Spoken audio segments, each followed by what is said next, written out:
And the lighting in here sometimes is bad because I was moving around with videos. Okay. How do you want me to introduce you? Oh, you're going to be sitting in it too? Okay. Oh, yeah. Yeah. This is very real. Yeah. How do you want me to introduce you? Esmeralda. Esmeralda Lira. Okay. From Austin, Texas. Okay. I always say that. I talk to God like that. Hey, this is Esmeralda from Austin, Texas, like he doesn't know, but he knows who I am. Esmeralda Lira, real estate investor. I always say I'm a real estate investor and a real estate broker here in Austin, Texas. Okay. Or Central Texas. Do you want to say Austin, Texas or Central Texas? I'll figure it out. Okay. Esmeralda Lira. Mm-hmm. A real estate investor. No, and what broker. did you say? A real estate investor and broker. All right. Because I'm also like a real estate broker in Texas. Okay. All right. You ready? Mm-hmm. You good? Okay. How's everybody doing? My name is Stephen Rosenberg, and I have a very special guest on today's podcast. We have Esmeralda Lira. She is a real estate investor and broker here in Central Texas. And we have got some really exciting things that we're going to be discussing with you guys today. And we want this to be a really good learning experience for everyone, whether you're just starting off into real estate or you're an expert. We're going to be doing a series on all kinds of different topics to really add value to the people out there and help you understand better of what's happening in the market now, what would be smart to do moving forward, and then also just being able to learn as you go along a journey of getting into the real estate business. So it's very good to have you on the show, Esmeralda. It's a pleasure to be here. Thank you for having me. Of course. Why don't you tell the world a little bit about yourself personally, just where you come from and what makes you tick as a person.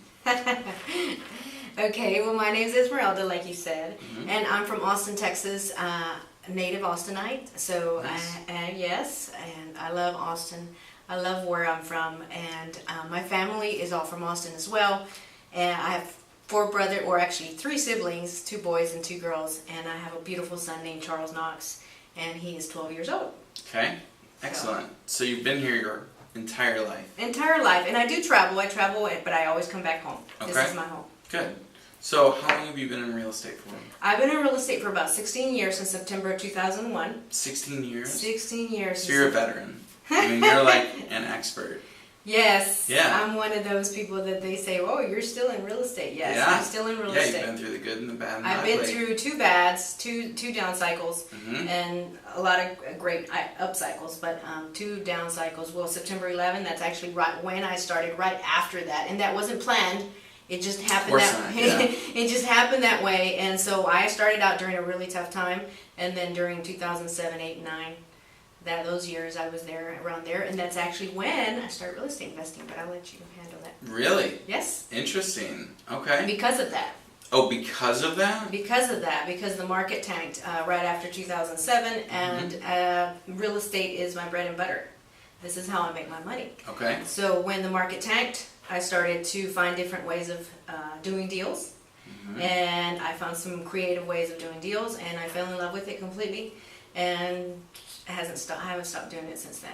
Yeah, so I think one of the most exciting things about this dynamic is that I'm going to approach this as if I know nothing about real estate, and I do know nothing about real estate in Austin, Texas, for the most part. I mean, I'm a businessman, I understand real estate conceptually, but detail-wise, I don't know a lot. And so I'm very excited to learn about this stuff, and I feel like a lot of the audience will be very excited to learn, especially from a guru such as yourself that's been involved for so long.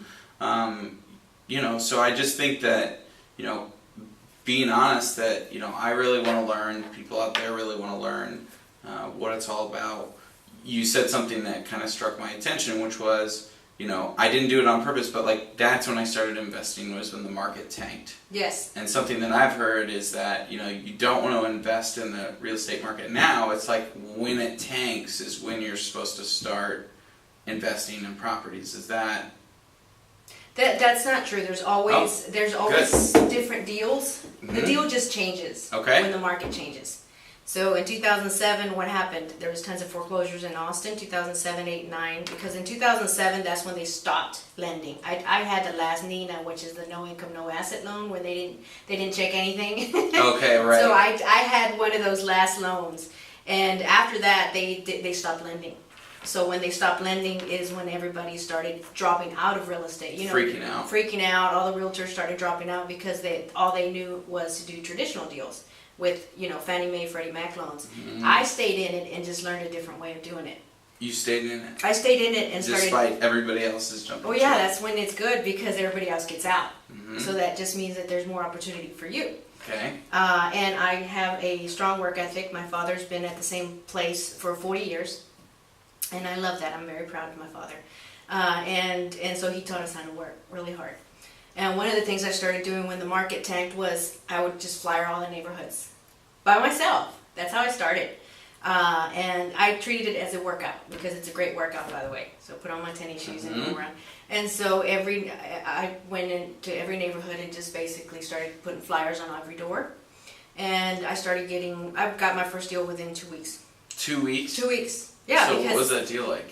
Okay, so that deal was basically, I put a postcard in the door, and the gentleman came and checked. He had already abandoned his house. He left it, because he was behind on payments. So he came and checked on his house, and just to check the grass, because he's still getting calls from the HOA.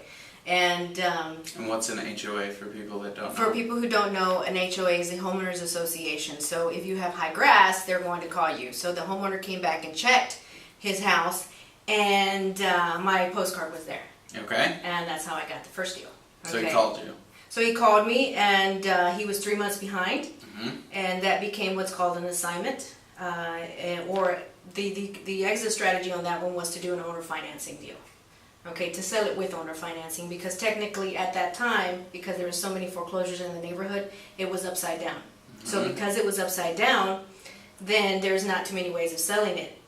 So owner financing was the preferred method. Okay. So when he came and checked, he called me, and we sat down and we did the deal and wrapped it up within 2 weeks.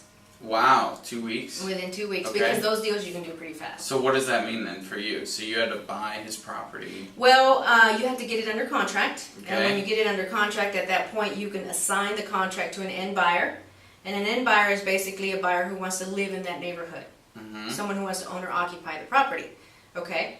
So for that, you can assign it for $5,000 to $10,000. Okay. Now, you can always ask for more, but the more you ask for, the less buyers you'll have. Okay. Because there's very few buyers out there that have more cash. Right. That's okay. right. And he obviously didn't have any cash because he was behind on payment, so he just wanted to sell his property and allow someone to take over his payments. And so you did that. So we got it under contract. Okay. We turned around and resold it for $10,000. The contract, and then that contract with that $10,000, we paid closing costs.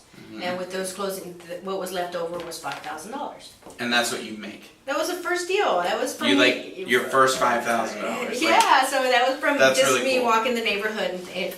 But that's money. Literally putting a flyer. Yeah, some people may think that's not enough money or that's a little bit of money, but for someone who is out there trying to find deals, that's really good money. $5,000 is way better than $0. I know, but there's bigger gurus out there. Well, of course there is, but you can't get there starting day one to get $1 million profit margin.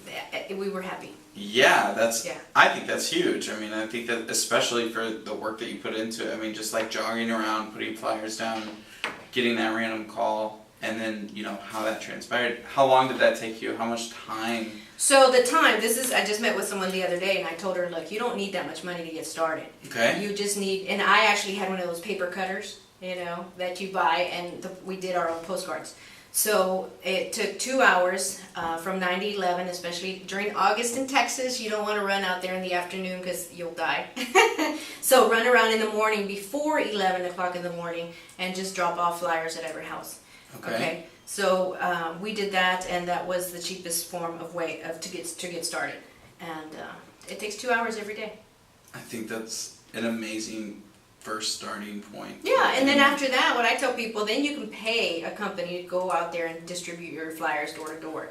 But in the beginning, I think everybody should do it, and the reason why is because we also wrote down all the addresses that were looked vacant and had high grass. So at the same time, while you're there, well, now you use your phone. Yeah. Well, now the kids are like, well, I can just put it on my phone. Technology will be the next step. So when we went house to house, then we just wrote down all the addresses, talked to the neighbors. If there was somebody mowing their lawn outside, we talked to them too and said, hey, this is what we do. Do you know of anyone else that is losing their house, or maybe cannot make their payments? And you'd be surprised what the neighbors know. Oh, yeah. I'm sure that's a huge resource. Yeah, so if you can do that in the mornings, that would be great, and get home before it's hot, That's excellent. I hope that anyone else out there that has more questions on this will definitely be going more into depth. And you also, we can get into depth about that, because the type of postcard that you put out there matters. The letters, handwritten letters work better than postcards. Really? Yeah, I have handwritten letters, and I could just write it with my own, and then I would just scan it, and then just go, and this is just paper like this. Just put it on the doors. Simple. Simple stuff. Stay tuned.